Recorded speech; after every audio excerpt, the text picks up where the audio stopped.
오늘은 스마트폰 중독에 대해서 알아볼까요? 우리나라는 스마트폰 보급률이 84%로 전 세계 스마트폰 보급률이 22%인 것을 볼 때 매우 높은 수준이에요. 영유아 스마트폰 노출 시기는 2.27세, 성인 10명 중 1.4명이 중독 위험군이랍니다. 언제부터인가 우리는 밥을 먹거나 친구를 만나거나 버스나 전철, 가족과 함께하는 순간에도 핸드폰을 놓지 않습니다.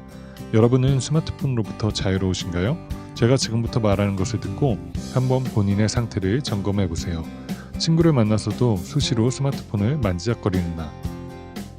SNS 알람이나 문자 채팅 메시지가 오면 바로 확인하거나 답 문자를 보내지 않으면 초조 불안해지는 나. 밥 먹을 때도 화장실을 갈 때에도 스마트폰을 손에서 놓지 못하는 나. 스마트폰을 너무 해서 손목과 목, 어깨가 뻐근해진 나.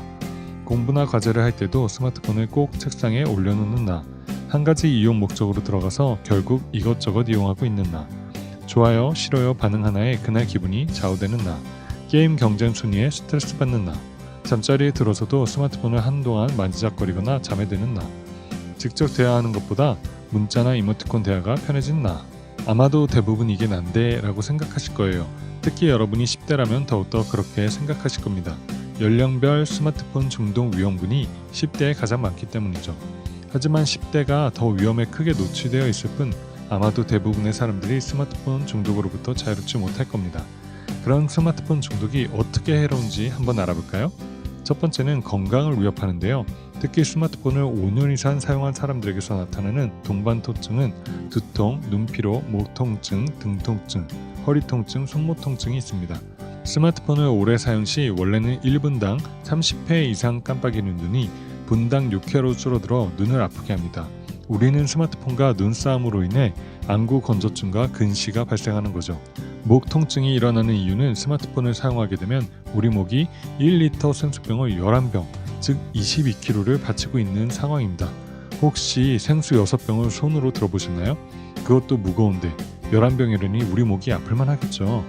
스마트폰을 사용하면 어휘 능력도 떨어지게 됩니다.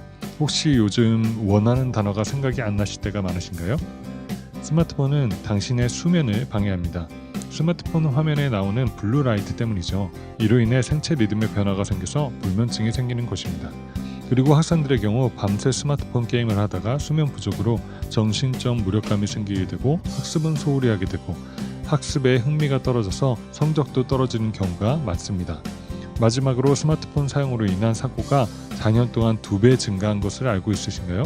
요즘은 길거리에서 핸드폰을 사용하다가 교통사고를 당하는 경우도 많아졌습니다. 스마트폰 중독, 근본적인 원인이 무엇일까요? 바로 도파민 때문입니다. 우리의 뇌는 자극을 받으면 도파민이란 물질을 분비합니다. 이 도파민이 분비되면 기분이 좋아지게 되는데요.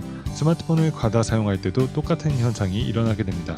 도파민이 계속 분비되면 그 부위가 발달하며 쾌감을 느끼게 됩니다.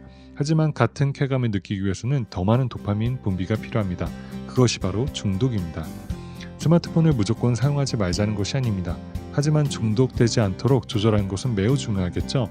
그렇다면 어떻게 중독에서 벗어날 수 있을까요? 먼저 자신의 상태를 바로 알고 인정하는 것이 중요합니다.